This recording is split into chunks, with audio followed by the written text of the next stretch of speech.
John Bridge go? John Bridges is back talking to Mary. John's on his way out here, I'm sure. I'll get him there.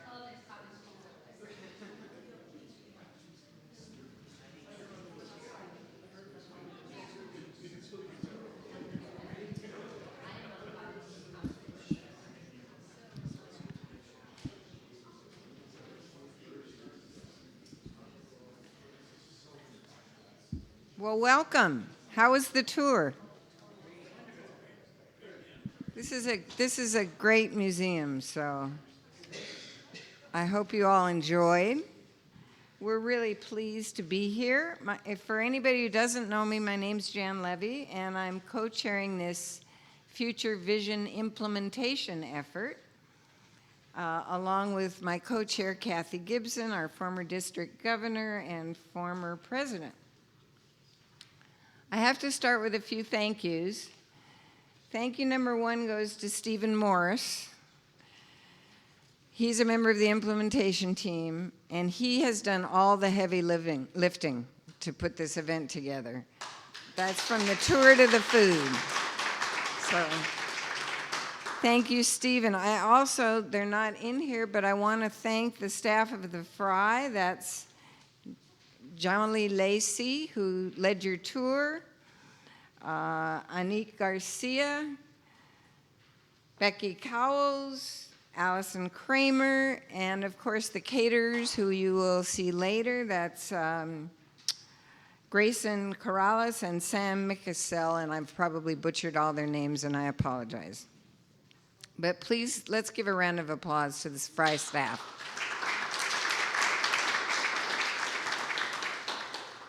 I also have to thank the 8 implementation teams who you have listed in the handout. You have all the descriptions of all those teams and who's leading each one. I hope you'll review that report. All these folks are doing amazing work. They're all incredible volunteers, and we're really lucky to have them in our Rotary. And I want to give a quick shout out to Mary Goldie. I can't see you, you're way in the back. Who's been working twice as hard as she usually does just to put up with all of this change work. Thank you, Mary. Mary receives all of the feedback, and you'd be surprised to know, but it's both positive and negative. For every positive comment, we have a negative one. For every negative comment, we have a positive one. Last but not least, thank you to Kathy Gibson, my co-chair. She is the most dedicated Rotarian I've ever met, and it inspires me, so thank you. I want to give you just a few logistics for the evening.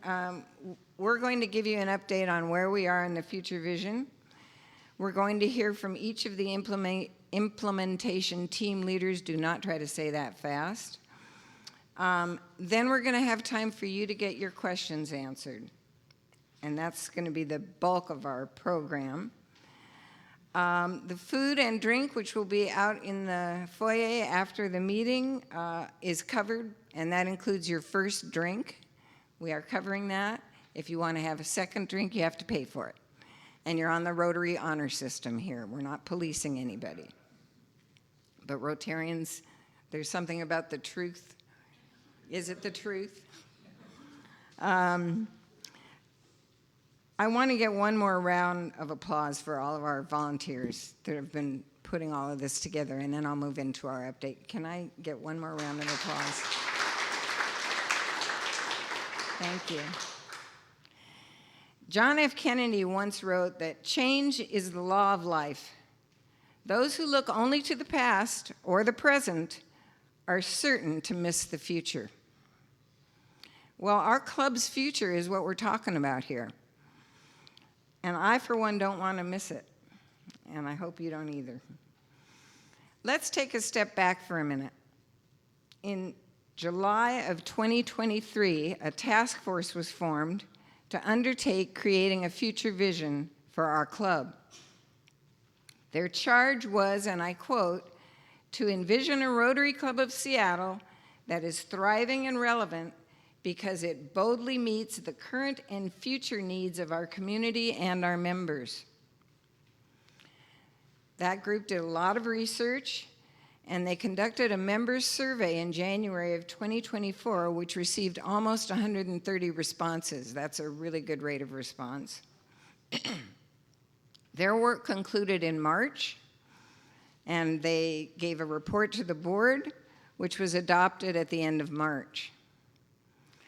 With those task force members who are here tonight, would you just stand so we can recognize you? David, Kathy, Jevon, I don't know, Stephen, Jim, thank you. The report calls for the club to transition to a more member-driven, outward-focused, affordable, and sustainable club. The specific recommendations revolved around looking at a more streamlined governance structure, developing a simplified and sustainable financial model, creating more meaningful membership engagement, reducing the number of our more formal in-person club meetings, reorganizing the service activities around a few specific priorities, improving processes for recruitment and onboarding of new members, and finding better ways to integrate the club board and the foundation board. Once the report was adopted, it became clear that an implementation strategy was going to need to be developed. Unfortunately, I'm one of those people that can't keep her mouth shut. And I was at that board meeting, and I made the mistake of asking, how are you going to implement this future vision? Because I've been on a lot of strategic planning and future visioning kinds of committees, and oftentimes that work just ends up on somebody's desk and nothing happens to it. Well, that question led to me being asked to lead the implementation, and that was in April. We started working in June, and a lot has happened since then. A new, more sustainable budget was adopted. The number of formal lunch programs has been reduced. We have tried different meeting venues that are less formal and in some cases more cost-effective. We have a new member onboarding process in place. Beginning next year, we will have at least one board member that will be serving on both the foundation and the club board. And one other piece of good news that I learned yesterday was that our membership numbers have remained steady this year. They haven't grown, but we haven't been losing members at the rate we were. So that's a good news. Of course, there's a lot more work to be done. As you would expect, there have been a few hiccups. The venue changes for our meetings are continuing to be explored. And again, it might surprise you to know that for every complaint we've received about the venue changes, we've also received positive feedback about the venue changes. Some members love them, some members don't. This is continuing to be a work in progress. We want to hear from you as we continue to make progress toward the future vision of this club. There is a feedback email that you can use for that. We will be planning another comprehensive members survey that will go out in January of 25, and we really want to gauge what people are thinking about all these changes at that point. So I hope you'll answer that survey when it comes. You may also be asked to participate in a small focus group, because we may do some of that as well. Beyond that, we're just beginning to put plans in place to implement a new community impact and service committee structure, a new grant-making process, a new strategy for recruitment of new members, and new plans for membership engagement and retention. We will also be implementing new strategies for communication with our members and the community. And you may have noticed that our website already has quite a bit of new content and pictures. I'm looking at Jen because she helps do that. All of this takes time, all of it takes effort, and what I want to ask of all of you is for patience, for grace. We need you to hang in with us because the work's going to continue. By June of 2025, we will be presenting a final report to the board and the membership outlining all the ways we have brought the future vision to life. Of course, that's only going to happen with the work being done by each of the implementation teams. So with that, I'm going to call on each of them to give you an update of where their work is taking them in the next 6 months.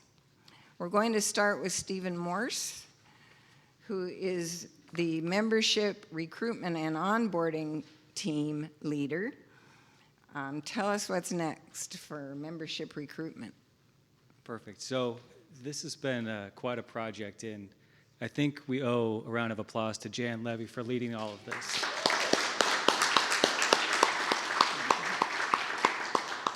When you have a good leader, it makes everything a lot more easy, a lot more smooth, and a lot more fun. So thank you, Jan. So Jorge Chapa can't make it tonight, but he's my partner, and we've been working hard on our section of this, which is the recruitment and onboarding. And one thing to note, this is about the future, and we've just heard what has happened, but just to highlight, we now have a blue badge checklist and a new mentor committee, new member mentor committee. So I'd love to just, if you're on the new member mentor committee, can you raise your hand? Perfect. Hey. Yeah. This is a big deal. This is pretty exciting. So now there's a process to be oriented to all of the things that are part of the club. And we have, I think, 25 members that have signed up to mentor, to guide new members as they come in. So also, Ani Black is the co-chair for the new member mentor committee with me. So if you'd like to be a mentor for new members, you can talk to either of us. We'd love to have you. So we've overhauled the onboarding process. So now we're working on the recruitment side. So we have a few initiatives that we're looking to engage over the next few months. So we are going to work on bringing Club Runner into our actual process. So Club Runner has a membership success module where we're getting a lot of interest from people just without any recruitment. They're reaching out to us because of our reputation. And we're doing a good job of reaching out to them, but we don't have a systematic way to keep them engaged. And there's a membership success module. So that's going to be a big part of moving forward. We're going to bring that into our process. And then we also have a corporate campaign that Barton Delaney is working on, and Armin Rohanafar, and creating a group to create a strategy to actually target the large companies that are in the area now. Who do we know, and make it a campaign and actually put some effort towards that end. And then lastly is all of us. As members, we're the best recruiting tool that we have. So if we're people of action, who do we know? Who do you know? Now that we have this infrastructure to bring people in and give them a great experience and what it's like to be a member of Seattle 4, now it's up to all of us. So there might be a committee of some sort, or more of an ambassador group, not a committee. So that's an idea that's being discussed. But the big push now is for all of us to, who do we know that would be a great addition to the club, be a perfect member of Seattle 4, and then now we have the process to bring them in. So those are our efforts moving forward, and we love being neutral, and now we want to start to grow. So that's what we're working on. Great. Thank you, Stephen. Up next is Nicole Klein, and she and Susie Rowe are co-chairing the Member Engagement and Retention Implementation Team. Yes, I'm here for Susie. I think she's on the East Coast. But I just want to say our group is the fun one. So after Stephen and Jorge do all the work to get them here, we want to make you happy and feel like you found a home. And that's really all of our jobs, I think. So Susie and I just happen to like doing that. And so we've tried to make meetings, I don't know if you've noticed, the meetings where we fit in a table topic, but we're all chatty usually anyway, but to sort of keep us focused on learning about people at your table that you might not know all the things about yet. The member spotlights that John does are wonderful ways of getting to know one person at a time, and it's hard to get that deep so quickly. So if you can arrive, 20, 30 minutes before the meeting starts. Since we only have 2 now in person a month, you really do get time to actually meet people and talk and not just be quick. We'd love to have you attend earlier. We also have been trying to work with the speakers to give you pre-homework if they're interested, an article or two or a book that's part of their expertise that they're going to be talking about, so we're a more informed audience that can ask really great questions. So we just want to make sure that the work we do keeps everyone engaged and feeling like we're not a group of strangers, because I know the people have been here when we were 800. 300 is still really big, and if you have the time and bandwidth to go to other Rotary meetings, I went last year to a couple meetings at Squim Sunrise at 7 a.m., which was a really early ferry ride. But that community is so small, right? And then they have this beautiful morning meeting where, you know, they're doing happy bucks and they're giving like, hey, come to my house and help paint this. It was so organic, and we're so big still. It's hard to do that. So how do we make that small club feel but still be big and still meet new people? And so if you have good ideas, all ideas are welcome, and we have the freedom to try. So let me know. So we're still actively working. So thank you. Thanks, Nicole. Up next is Nancy Cahill, who is standing in for our treasurer, Jeff Parker, and will give you the financial report. Great. Jeff Parker will be arriving during our social time. Oh, there he is. Just walked in the door. Hey, come next to me. No, he just flew in just to be here tonight and has been an awesome treasurer last year and this year, and really has fine-tuned our financial record keeping and making it easier for all of us to understand what's happening. And his task on the finance implementation team was really to try to get that whole concept of a pay-as-you-go model working so that the budget could be balanced. So it was not an easy task, because essentially we were reducing our income and reducing some expenses that were built into the budget by having the pay-as-you-go model. And so I think the board last summer, did a good job of sort of saying, we'll build a little cushion into this first year's budget. And there was mention of that in your little synopsis here. But really our goal forward would be trying to get it so that we have the dues plus the event sign-up expenses that people pay as you go equal what our costs are for operations. So that's truly our goal, to have a balanced budget, be prudent, be good stewards of what we have here. And we're just grateful for Jeff's leadership in that. Thanks.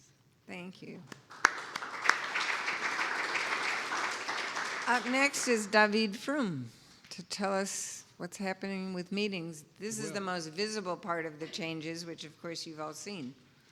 Yeah, and basically in alignment with what we have heard, with the idea that we are supposed to soften some of the, and make younger members feel welcome, we were trying to do that through the club meetings as well.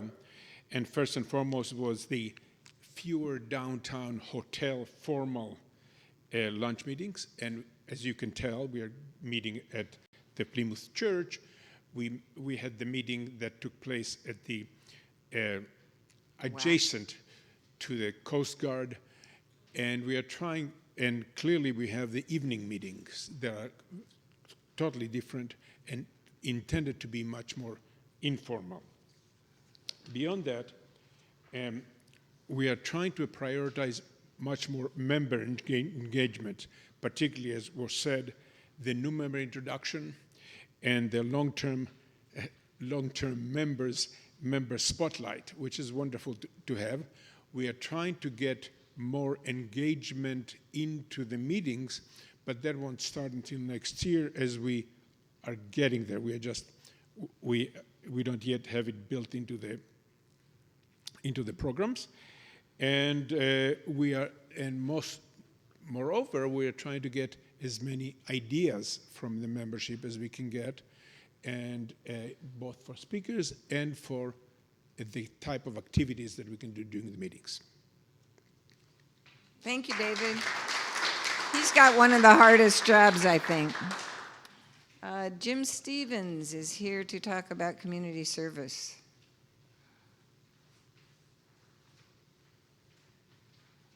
Hello, everyone. I'm also the VP of Service this year and got dragged into, I feel like I'm on about 4 different meetings every single week at this point in my role. But the big thing that we've been trying to do is really bring together people that are on the different service committees and get them to work together towards the club's goals when we're thinking about what are the priorities that we have. And I spend a lot of time talking with Tony and everybody on SRSF about how do we put together our grant process to align with our goals and get everybody working and pulling in the same direction. And another big thing and we're getting a lot of buy-in on that now, and it's been about getting people to think creatively about how they do their service work. It's like I think people were pretty siloed in the past when they were thinking about, I do education projects, I do art projects, I do community service work. And our real goal has been to get everybody to think, how can what we do come together to focus on these goals that SRSF and the club have put as our priorities? And that's what we've been working on, and I think we have a lot of buy-in on that front now. And the big next step is really that we're looking to build out resources to allow people to execute on their service projects. So it's written in the piece that we have there, but if there's anyone who is an expert in putting together events and coordinating community service, we really want to find a way to bring that to meetings so that people can actively participate and have it conveniently available, because people said they want to be doing more service work, and we want to make that easy for everyone to do. And another big goal is just that we're going to be working on bringing people in so that we start having conversations and figure out how do we want service to look in our organization going forward, and how do we implement that, and how do we make it as accessible to everyone as possible.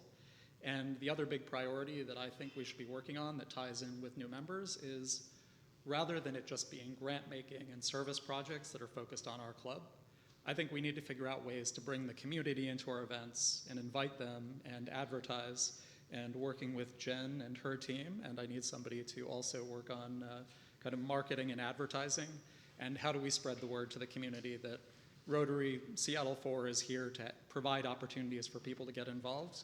Because if that's what people want to be doing, I can't figure out a better way to get new members into our club. Thanks, Jim. Up next is SRSF, Tony Chen.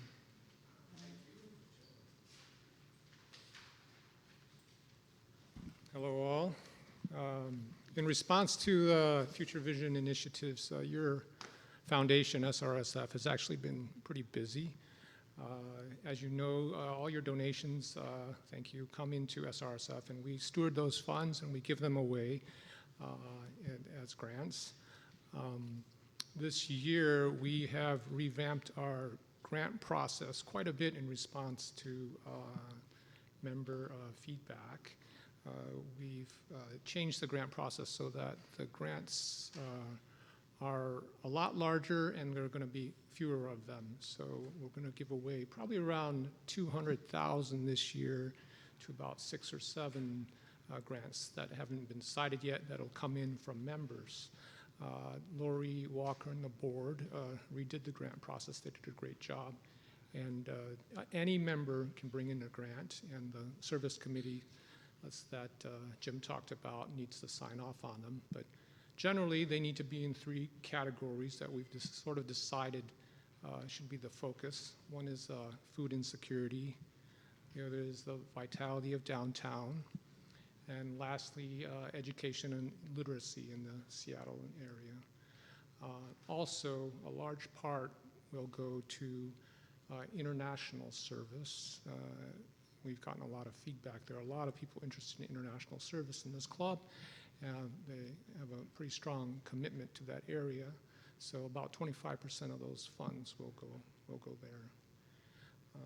In addition to that, we're going to have another one of these evening events where you guys vote on a local grant. Vicki and her team are putting that together. That's another $75K amount where we'll get down to 3 finalists, something with a local impact grant that will have an event on, and that will be voted by the members. It was pretty well received last year, and that's why we're doing it again. And it seemed like a fun event and got quite a few people engaged in the whole process. Okay. In terms of how our board interfaces with the rest of you. Our foundation it's necessary, and the IRS wants it this way, to be a separate organization that has its own board, has its own bylaws and that. But we are definitely integrating a lot more with our costs. I think John Bridge, he comes to our SRSF board meeting. Vicki goes to the ARCOS board meetings. I'm on the governance side of SRSF, and I talk to John Kilpatrick about governance issues. And also, I think Jevin Powell's going to be on both boards, so we're going to have some good cross-pollination there. Your donations this year, we've got a good program kicking off to do the annual member drive. It's already collected about, 80,000, 90,000? 90,000 so far. Our boards, both boards, ARCOS and SRSF, have either already made donations or have slated that they would donate. So we have 100% participation from all of you guys. Thank you for that.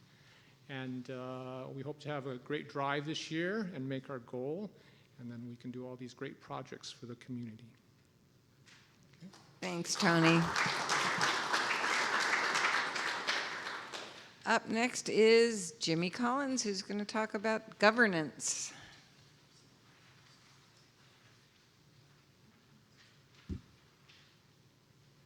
Thank you, Jan. And governance can be a dry topic, but it's not in the team that I'm working with. And I'll not read the report. The highlights I'll just say are you will be getting a ballot soon to vote for the new officers. So John Kilpatrick and his team have done great work, both acquiring and then nurturing into the slate of nominees you'll see.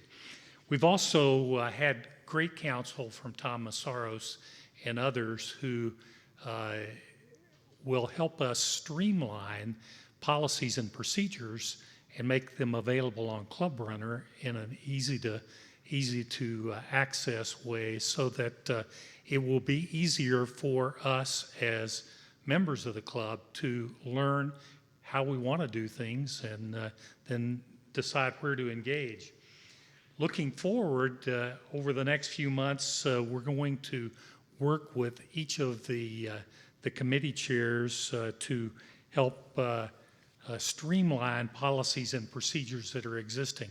And I'll say without hesitation that there are some things that are in code that we're not doing. So we'll eliminate those. We'll validate that they're no longer needed, of course. We'll also be working with the club board, ARCOS as it's sometimes known, and the SRSF board to identify potential bylaw changes that are needed.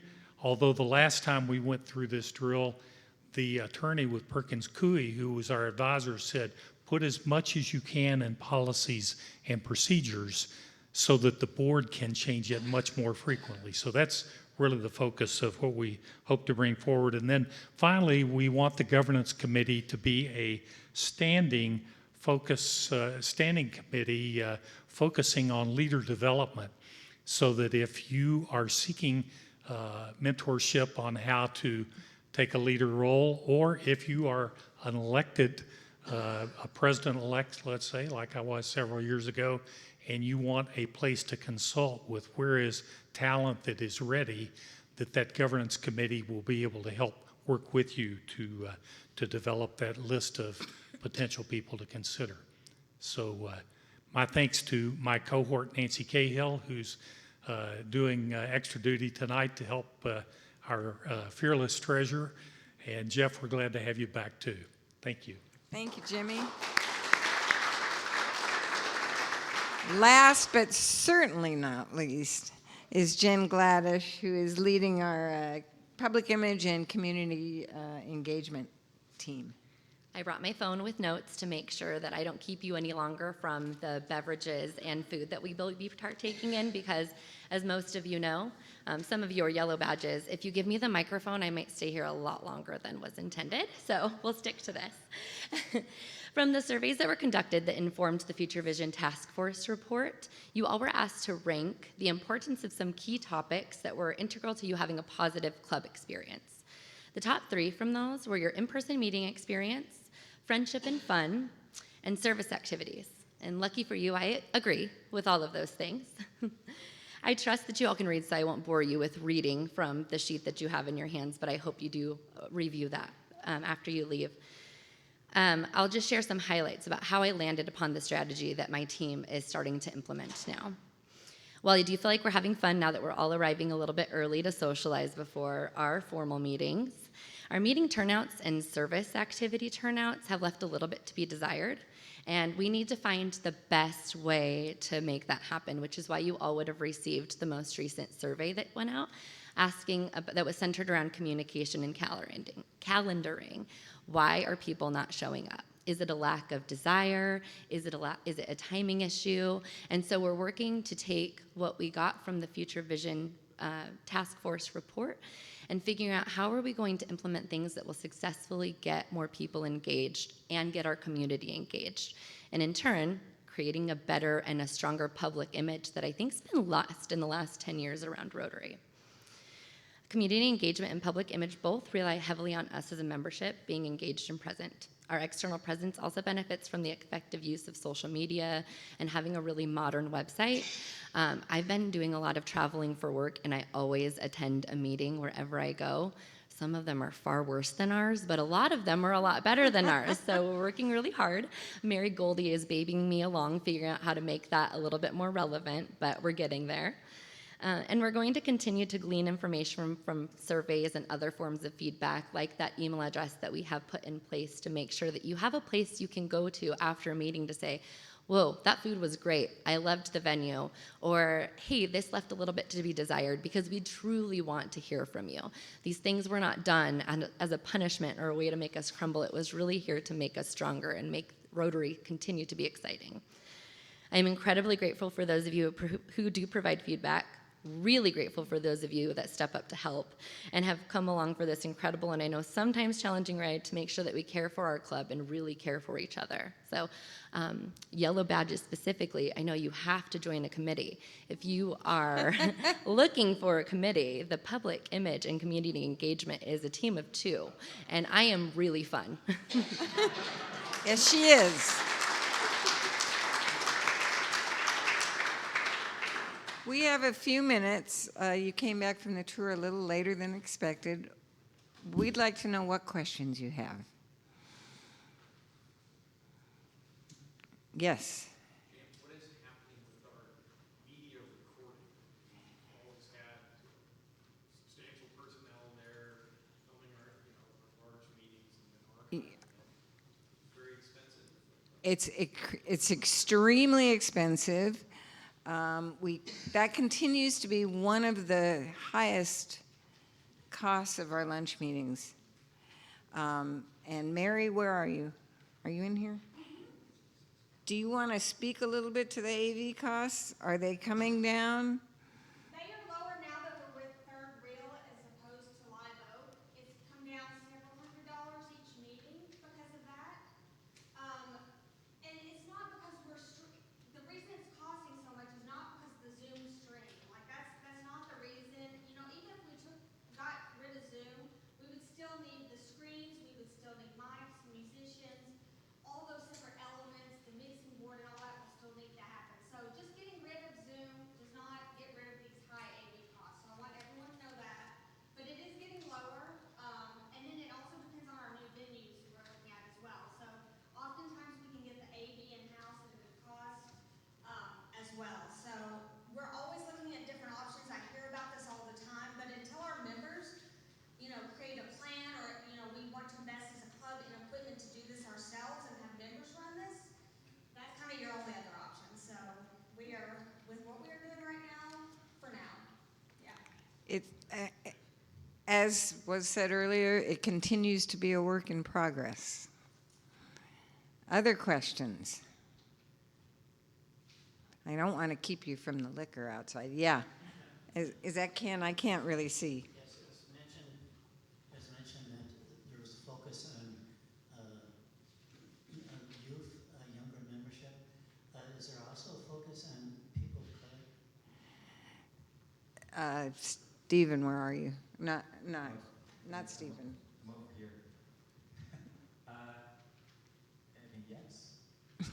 Yes, and actually one of the things that we're working on, and this was Jorge's ideas, is he's actually involved with I believe it's the Mexican consulate in down here. And so he's already, I believe, reached out and is engaging. And there's a few other organizations or kind of centers that we are talking about reaching out to directly in addition to that. So yes, actually. And if you have ideas of other places, let Stephen know. Yeah. That's okay. Oh, thank you. Well, I don't need a microphone. When we think about this in relation to what Stephen and Jorge are doing, it's really important. But the best way to be inclusive is to make sure that what we're putting out there is reflective of the people in our community, and to make sure that we are engaging with people that are reflective of our community. And if you take a look around right now, it's not the right ratio. We are not involving and engaging people in the way that we should. So the work that I'm doing should heavily center around that and make sure that everything is looked at within, is this accessible to all people in Seattle? Because they don't all look like me. So it's really important. And again, like Jan said, if you have ideas about that, you can bring those to me too. I had a conversation recently, for example, with the incoming president of the International District Rotary, and they would love to see us do more together because they're struggling with some of the same issues we are. Yes. Jeff, is that? I can't see. Yes.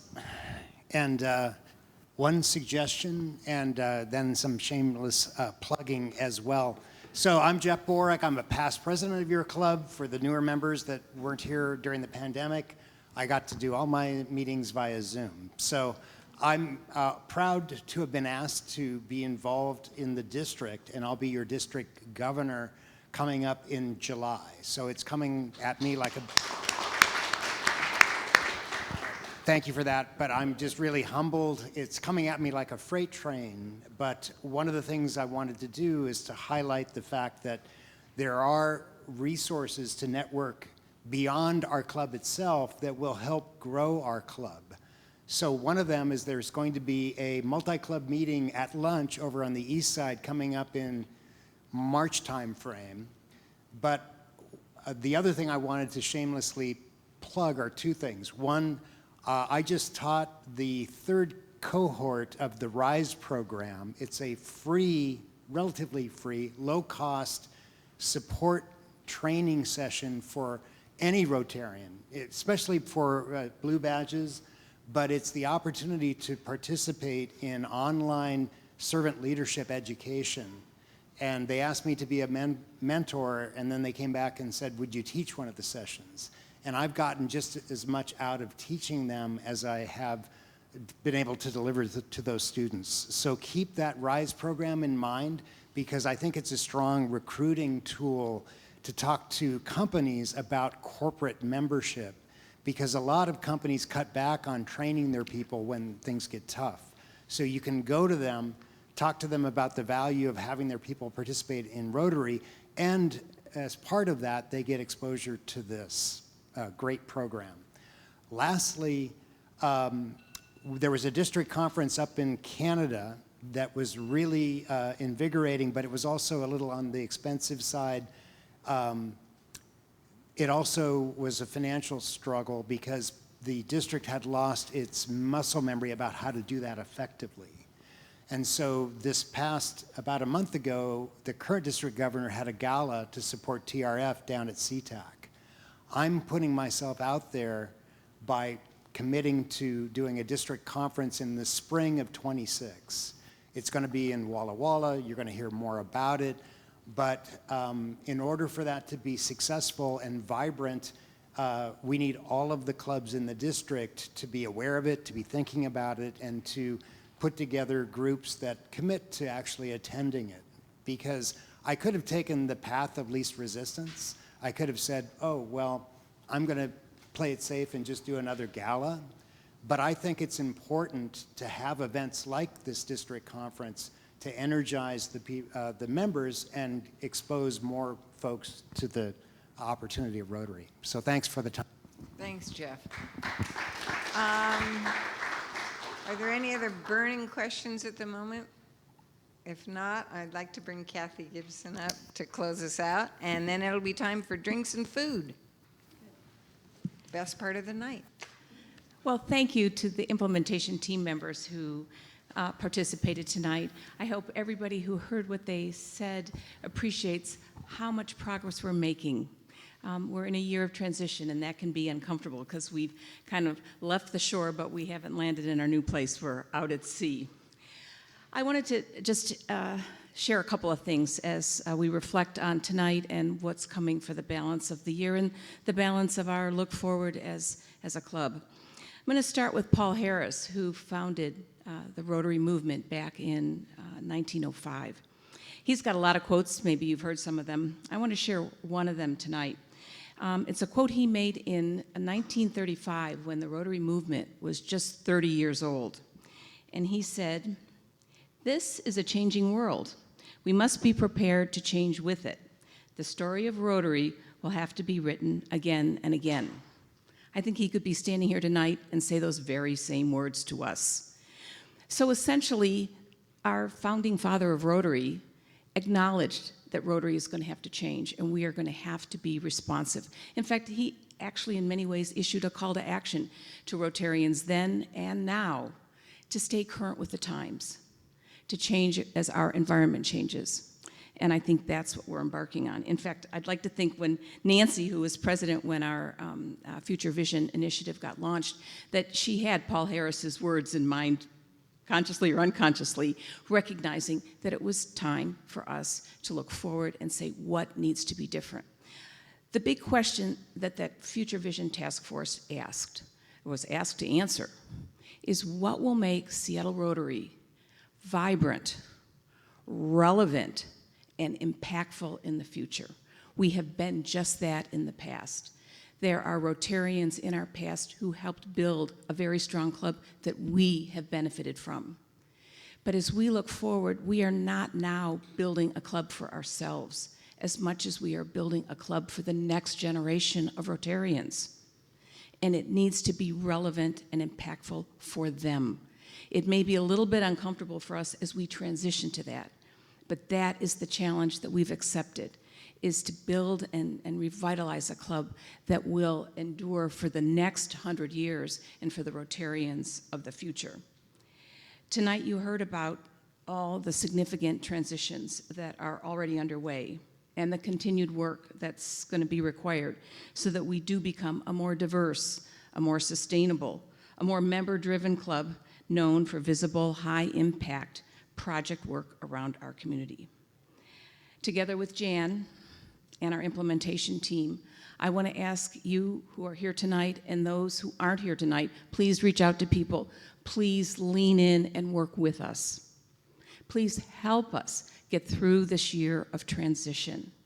We will come out the other side as a stronger, more relevant club. We have a lot we can be proud of. We're in a challenging stage right now, but please join an implementation team. Please talk and give some feedback, share, do what you can to support the movement forward. Don't drag your feet. Help us propel us into our future.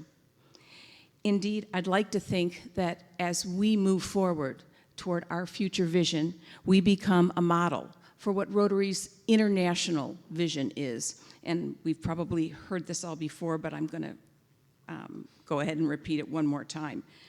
And that is, together, we see a world where people unite and take action to create lasting change across the globe, in our communities, and in ourselves. And that's what our future vision is embarking on. So let's go forward and live our future vision. Thank you. Thank you, Kathy. Thank you all for being here tonight. We have recorded this session so that those who are not here will have a chance to access the reports and hear what was said tonight. I believe our food and drink are right outside, so enjoy. And again, thank you all for being here.